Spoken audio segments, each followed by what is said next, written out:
এখানে দেখো প্রথম বস্তুর একটা আদি বেগ দিয়ে দিয়েছে u1, তাহলে এখানে প্রথম বস্তুর বেগ u1 সমান সমান আমরা লিখতে পারি 10 মিটার পার সেকেন্ড, এবং দ্বিতীয় বস্তুর আদি বেগটা দিয়ে দিয়েছে u2 সমান সমান 5 মিটার পার সেকেন্ড, এবং প্রথম বস্তুর ভর m1 সমান সমান 12 কেজি, এবং m2 দ্বিতীয় বস্তুর ভর m2 সমান সমান দিয়ে দিয়েছে 8 কেজি।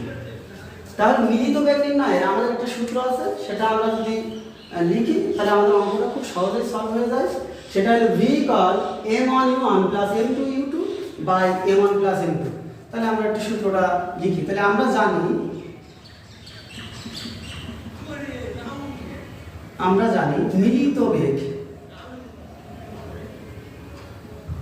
মিলিত বেগ v সমান সমান m1 u1 plus m2 u2 by m1 plus m2।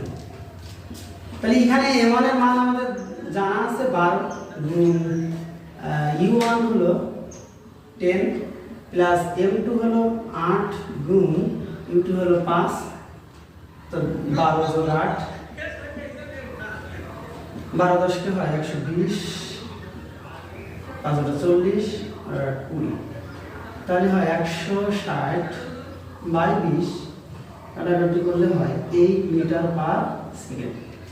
তাহলে মিলিত বেগ হবে কত? 8 মিটার পার সেকেন্ড।